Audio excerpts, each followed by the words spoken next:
Yo, what's up everyone? Welcome back to SegaCrew's SEGATHON. I'm Drakodan. This is going to be Rocket Knight Adventures. I'd like to say that I'm closing out the event, the fabled, finale slot, but apparently not. Apparently there is something on after me that's, I don't know, that's a travesty. Either way, this is still hopefully going to be a decent run. It's definitely a decent game. I just can't promise that it'll be a decent run, but that is the idea. This is Rocket Knight Adventures, and I'm going to be taking you through a run on easy difficulty.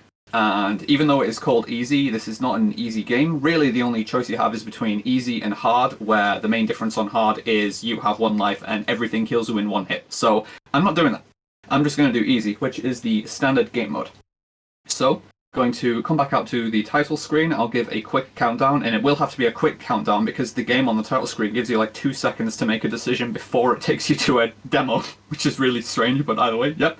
I'm ready to go and going to give a countdown just now. So let's do 3, 2, 1, and go. So, Rocket Knight Adventures. For the other games in the series, I always say, oh, this is like Rocket Knight Adventures, so if you know that game, you know what to expect. But this is Rocket Knight Adventures, so this is a game where you play as the eponymous Rocket Knight Sparkster, and you kind of look like a Sonic-type character, but this doesn't really play like Sonic. This is just more of like an action-adventure game. You have some pretty unique movement mechanics in this game though, where the main mode of movement you have is this rocket jetpack. This is effectively a game where you have the jump button and the action button. So jump makes you jump, and the action button swings your sword and then charges the jetpack, and you see it's denoted by the charge meter in the top right. When that charge is full and you release it, you will do a rocket boost in the direction that you are holding, or if you are holding if you're not holding any direction, just neutral, you'll do a spin attack in place, which is useless, and I'm never going to use it. So, for most fights, the rocket boost is the highest form of damage that I'm going to be able to use. Wow, that is a really weird spot for this mini-boss to stop. I'm actually just going to take this safe in that case. Oh, I can outrange that. Nice.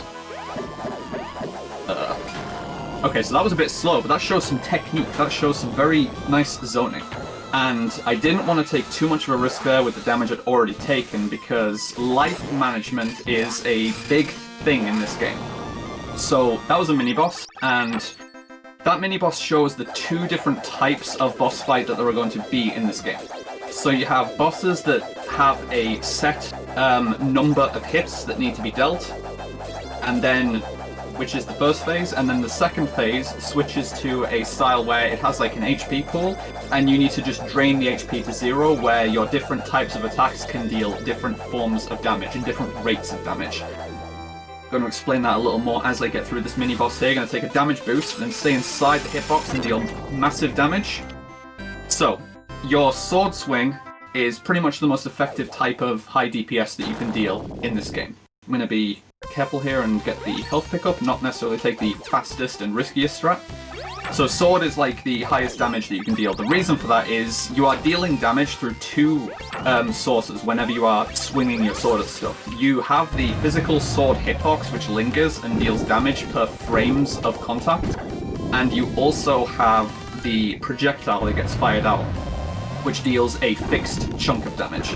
So if you are rapidly swinging into an enemy, you're dealing like both of those at the same time, and you can just chain that back to back, and although enemies will like flash with invulnerability frames, it's just denoting that they are taking damage. Enemies generally don't have invulnerability in this game, so the faster you are able to keep dealing damage, the faster you can just burst stuff down, is the general rule.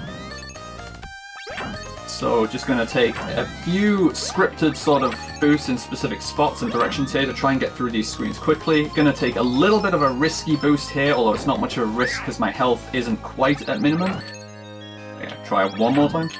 Yeah, so you can ricochet off a very precise part of the floor there to get up there in the fastest way possible. And this is like the main form of movement in this game. You want to be trying to rocket boost as much as possible. And like I say, it'll fire in like one of 8 directions that you're holding. So being able to rocket boost and ricochet around everywhere gives you very dynamic movement options in this game. That was the first boss, by the way. Already dealt with it. So that's a boss that requires a certain number of hits. It always comes out in fixed patterns of places. You just got to be ready to hit it when it's in certain spots at certain times, and you'll get through it in one piece, hopefully. So every time you complete a stage, you have this clear bonus and the life bonus. I mentioned life management is a thing in this game.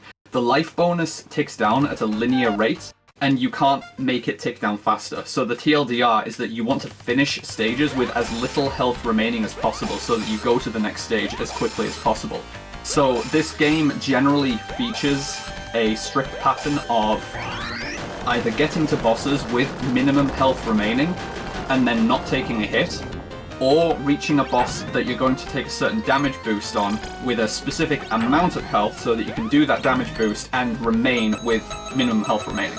So going like as fast as possible in this game does demand that you're able to do bosses consistently in terms of not taking damage. Here is second mini-boss. Hopefully I'm gonna get this. Ah, not quite. I let Shadax down. So getting a like very quick one-cycle kill on this mini-boss is possible when it's on the back side of the waterfall, but it is very demanding. Also nice. Didn't quite make the boost there. You can see like there's a gimmick there where you're in front of and behind the waterfall and you have to be on the same layer as the mini-boss. But being able to actually get a one-cycle kill is very demanding, and just about missed it, but you don't lose too much time from that. Just doing a little more movement through these couple of screens here, and we're going to come into... I was about to say the first auto-scroller, but that's not true. We've already been through an auto-scroller in Stage 1. Yeah, this game moves pretty fast and there's a lot to talk about, so yeah. There is a fair amount of downtime here in the auto-scroller though. So, to go into a little more detail about like the forms of damage that you can deal, I've already mentioned that you just want to be spamming the sword swing if you can. The other main way that you'll deal damage in a lot of cases is using the rocket boost itself. And the rocket boost does have variable damage. If you do an orthogonal boost, i.e. one of the cardinal directions, up, down, left or right, that deals twice as much damage as a diagonal boost. So if you're just trying to deal the most damage in a singular hit, you don't want to ever diagonally boost into anything. I'm going to just focus here a little bit for a couple of transitions here. This is actually very precise. So yeah, you can hop between the minecarts there to get through a little faster by rocket boosting, but although the rocket boost makes you go very fast and it's a good movement tool, it doesn't exactly give you a lot of control over what Sparkster does. Every time you release a rocket boost like that, you are in a fixed trajectory at a fixed speed, and you do not have control over Sparkster until he lands again. So it's very easy to accidentally put yourself in a position where you like release a rocket boost at the wrong time or go in the wrong direction and you just die for it. Like, a lot of this game is about routing the way that you use rocket boosts and where you go, and there's a lot of cases where if you misjudge something, you just die. So I came into this boss with a little bit of extra buffer health because, yeah, judging the distance for that first phase there, getting right up in its grill to spam sword slashes is actually very precise. You need to be a lot closer than it looks, and I was right inside the nose hitbox and I still wasn't close enough. Like, it's actually very narrow. This second phase is, as long as you destroy it before the boss reaches the front of the top track and starts going backwards, that's a good phase 2.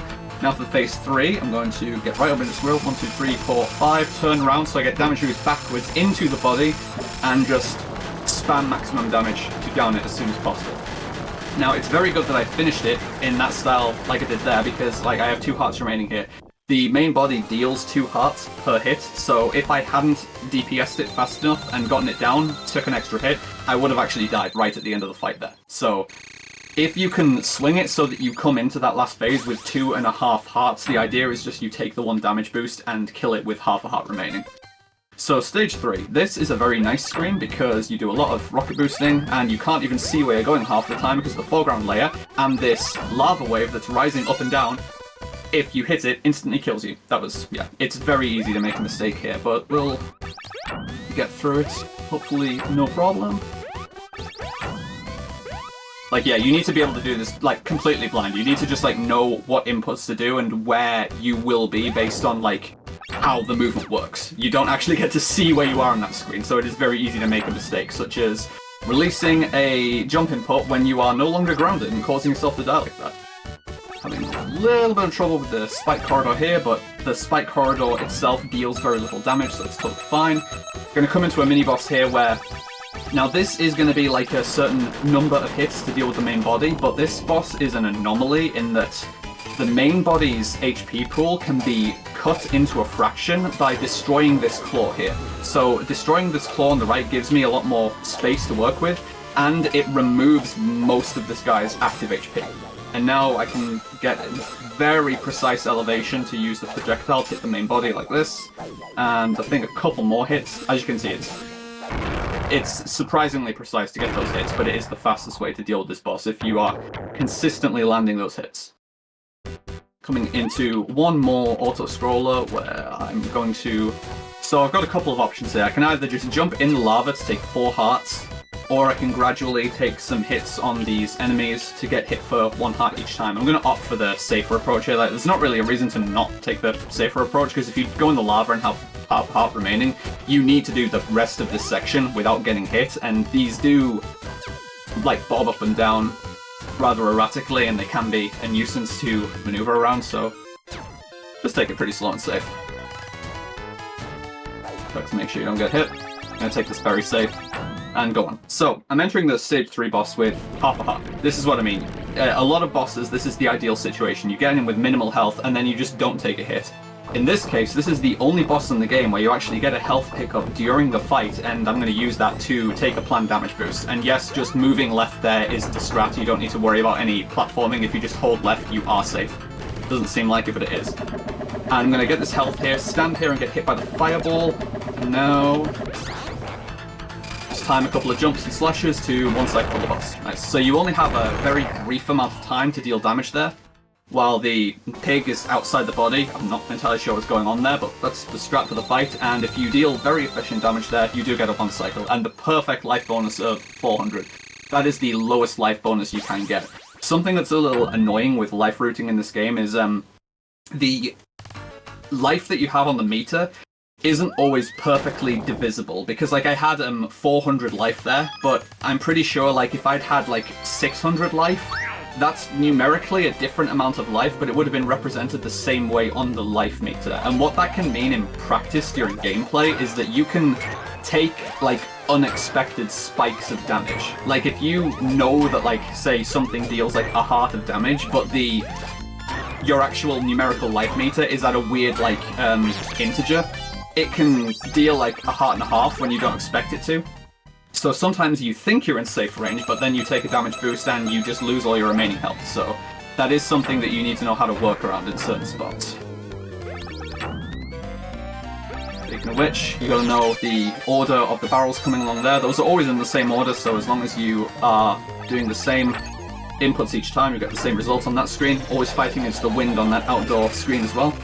Now coming into a mini-boss here. The fastest way to deal damage here is to drop down and then use horizontal boosts as you are passing by it to get bounced up, but that is actually extremely dangerous because the hitbox for this thing is a lot narrower than it looks. So I'm just taking a pretty safe option there. I'm also going to take a safer option here, where rather than completely lose control, I'm just going to get to the third one and just take a boost there. I'm going to come through this hallway where, again, just hold right to always get through here at the same pace, and I'm going to jump and slash for each of these enemies appearing, so I go slightly faster, because if you do a grounded slash, then you get halted for a brief moment. So jumping and then slashing in midair is very slightly faster, and then just do a nice possum hop to get through to the end, to the boss there. I didn't even mention what possum hopping is, yeah, so whenever you release the boost, you go very fast momentarily, but then when the boost runs out, you'll rapidly decelerate back down to your normal movement speed. So the best way to work around that is to do what we call possum hopping, which is simply whenever you release the boost, as soon as you are actionable again, you then want to immediately jump, and it will conserve the momentum you had during the rocket boost. Okay, as long as I deal with that guy... Nice frontal view there. As long as I deal with that guy on a couple of passes, then that's pretty good going for the stage 4 boss. So, life bonus could have been a little lower here, but in a lot of these fights, I'm going to be content with just being safe enough that I'm not, like, you know, always one hit from death, because I don't particularly want to have to redo any of the boss fights in this game. So stage 5, this is a weird one. Most of this stage is auto-scroller, such as this start. But once I finish this first auto-scroller and get into the castle, every single source of damage that I can take will kill me in one hit. So effectively, after I'm done with this first auto-scroller, the health that I have is what I will have for the boss, because it's not possible for me to take any damage after that point and change my health value in a way that puts it at anything other than 0, and then I'll respawn with full health. So I'm going to be like planning to take one hit here before I come into the first mini-boss, and then hopefully I'm going to get through that without taking any additional unplanned hits. So I'll just hit me here, thank you. I'm going to take one more hit as this thing comes past, but I think this will hit me twice before I kill it. Basically, the best case scenario here is I end with 2.5 hearts. Yep, there's another damage boost. That actually took forever. Okay, 4 hearts is a very unfriendly amount to have here, because the boss deals damage in 2 heart increments, so I unfortunately can only take 1 hit versus the main stage 5 boss here when I get to the end of the stage. And I've got like 2 extra hearts that I can't use productively, by the way. So from this point on, everything in the stage kills me in 1 hit, such as that guy there. And such as these guys who are chasing me from the other side of this corridor. You've got to beat them down to the bottom, which is pretty easy if you know the route. Just make it to this teleporter before they do. And now, same thing is going to happen here, where you're going to get chased from behind by more of these guys. Oh, nice, I was like getting that. So, it's that final boost is more precise than it looks, where you've got to like face right. You've got to like go leftwards off that little ledge there, and then face right and boost rightwards into the wall and get rebounded leftwards in order to, Oh, I might be... That was so fucking clutch! I was dead if I didn't do that specific boost there. Yeah, movement in this game is really cool. It's really dynamic, and I was almost dead there as well, but like, you've just got to know like exactly what the timings and what the routes are. God, this is cool. This is a fun run so far. Hope everyone's enjoying this. Alright, so through that. That hallway used to kill me all the time as a kid. Like, I used to be like bad at this game and not understand how the movement works, so I used to like die at that spot all the time. So, wait for this to pass, do like a full jump, and then do a diagonal upwards boost. You'll always get to the top of that room. I'm right at the edge of this platform here, wow. And I'm not going to fix my position because I want to stay still long enough here so that I can get a very nice let's go strat here. There you go, cheers. Thanks, Baxter. And now I can worry about not dying. So, just able to duck under this thing if it's at default elevation. Same thing again here, and now I'm going to need to raise the platform here. And now, against my better judgment, I'm going to be cheeky and risk taking an instant death to show how silly the hitboxes are here. Yeah, this game clearly has very sound hitboxes. You can go even lower than that as well and still not be getting hit by the ball. Like, I don't know why, but the actual hitbox for Sparkster is very disjointed. As you can see, like at the bottom of Sparkster, there isn't really an active hitbox. However, in that position, if I then held down to duck, that does push your hitbox downwards, and that would have killed me if I'd held down there. It's very, very strange. Okay, so fastest way to start the boss there is to like hold right and just spam attack so that Axel immediately acts, and now we're gonna have this giant mech chasing us, which, like everything else, kills you in 1 hit, although this one, you would expect that this kills you in 1 hit if it catches you. We've just got to reach the end, get to our own mech, and we're gonna have a nice little mech duel with Axel, where this is actually pretty easy to mess up, so I am going to be serious time here and really focus on what I'm doing here. I can only take 1 hit without dying.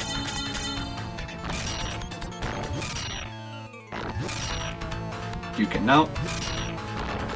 Juke him again. Now he's going to back up a bit, and he's going to lunge towards me at some point. Yeah. Now I can try and go for a dual exchange when he comes at me again. Oh, nice!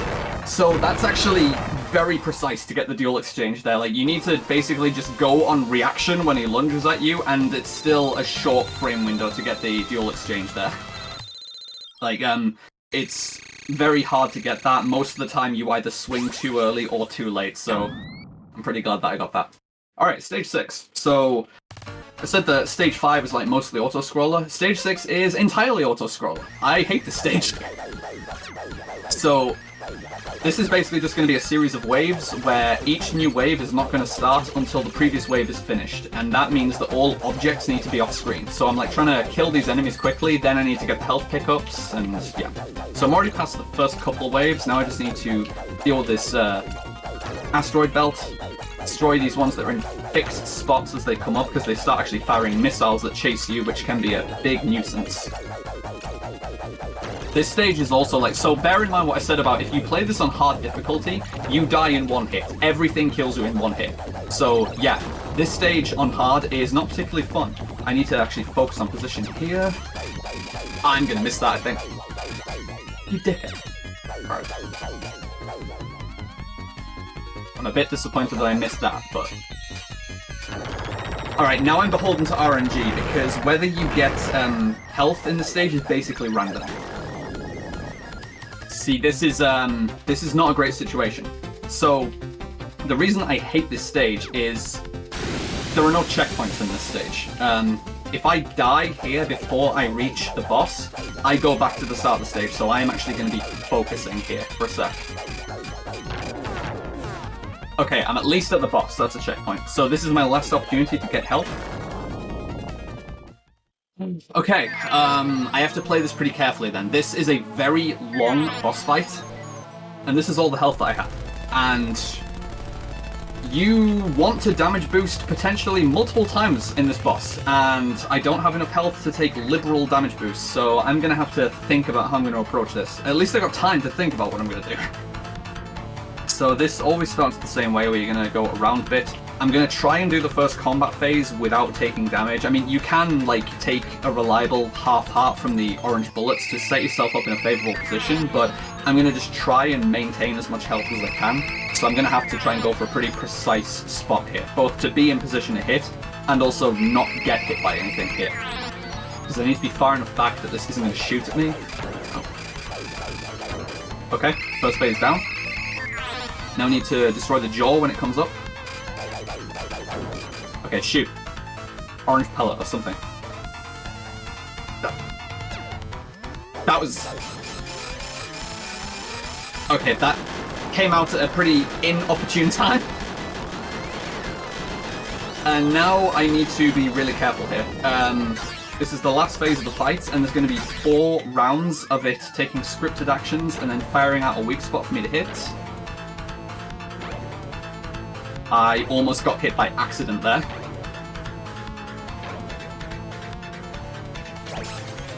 So if you stay in the very top left here, this will not hit you. And same for when the cycle starts up again, the first like 5 volleys will not hit you. 1, 2, 3, 4, 5. Now I need to move to avoid damage. And I need to do this, so this is the second round, I need to do this 2 more times for a total of 4 hits on the weak spot. So, to be completely safe, I'm going to aim to dodge everything for this volley and then take a very minimal damage boost on the last volley. If I were more confident, I'd take damage on the laser, but that's a good example of what when I mentioned like the divisibility of the health meter, I cannot say with 100% certainty that it won't hit me for 2 hearts, so I'm just going to get damage boosted on an orange pellet here instead. Okay, now I just need to hit it one more time. I'm good. Okay. I hate that stage so much. Simply because of, like, let's say, whether you get any health in that stage is essentially random. I mean, it's like, if you do attacks at the same frame data every time, you'll get the same enemy waves every time, but I can't do inputs on the same frame every time. Which is great for coming into the last stage here, where on the second mini-boss, Axel Gear, I'm going to need to go for a bunch of hits in a 2-frame window with a variable lag, which is really fun. So, first of all, I'm going to deal with the Emperor here. Okay, I'm just going to take this a bit slow and safe. Now I'm going to get boosted backwards using a diagonal hit there, and then do the last hit as he's jumping across, so that it shortens the animation time.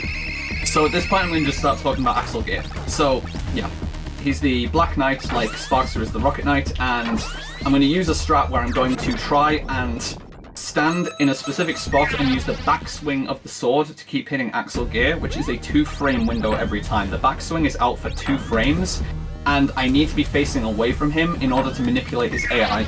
This is by far the hardest strat you can do in this game. There's a short pixel window I'm going to be aiming for, and he moves left by 1 pixel every time he takes damage.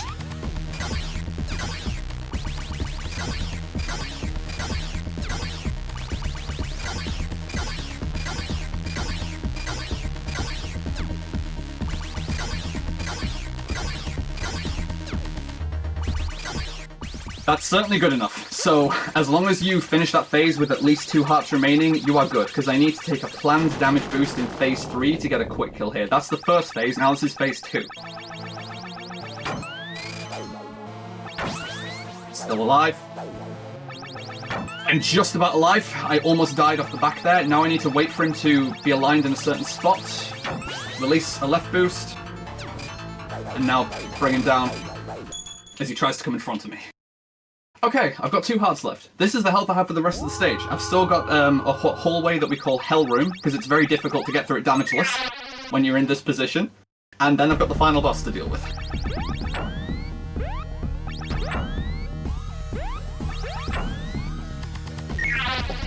Fucking love a deathless Hell Room. Alright, so yeah, this game has very fun movement.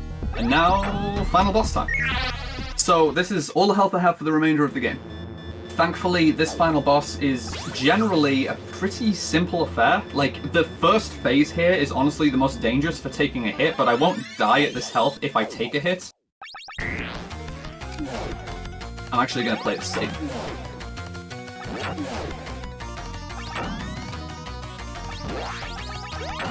I say that as though what I did was safe, and it honestly wasn't, but I didn't get punished for it, so that counts, right? So now I need to... Hopefully, I'm going to be in a position where I can wait for Let's Go strats. I'm not entirely sure. We'll see. Oh, yeah, this is fine. This is fine. Hell yeah. Alright. So after this cycle, I'm going to have to actually start playing in a particular fashion. I'm going to time a jump, because the weak spot's location is decided in this phase at a specific point in time, and it's always going to be at the opposite side from where Sparkster is. So I'm manipulating where it's going to turn up.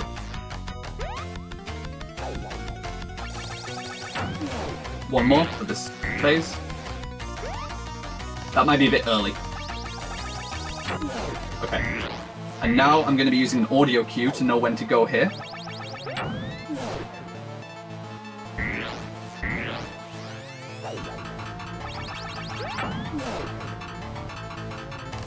Also, great music here.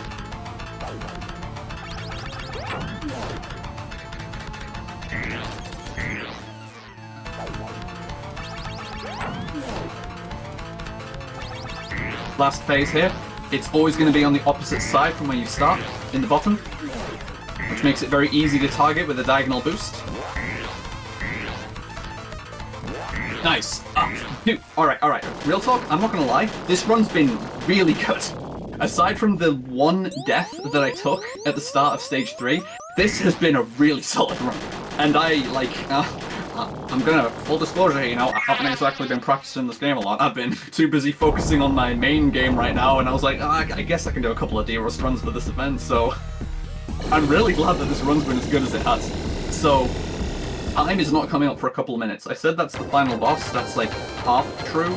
There's a final escape sequence here, but it's 100% auto-scroller. I can't go faster here. I mean, if I wanted, I could pause the game and make it take longer, but I can't make this go faster. The only thing you've got to do is avoid and survive for a couple of minutes, and then the game will end at a very fixed point. On easy, this is super easy. On hard, it's like, you know, if you take one hit, you die, but this still is not very difficult to do no hit. Also, it's a bit of a horrifying sequence, in my opinion, just like the imagery of like what's going on like this. I don't know, I think this is just fucking creepy. Okay.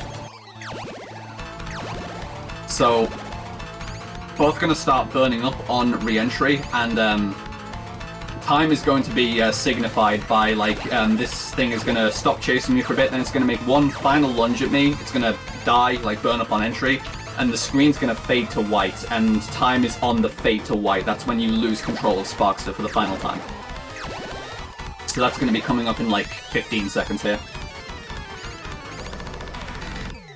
So final lunge. So yeah, no hit for final sequence. Then it's going to come at me one more time.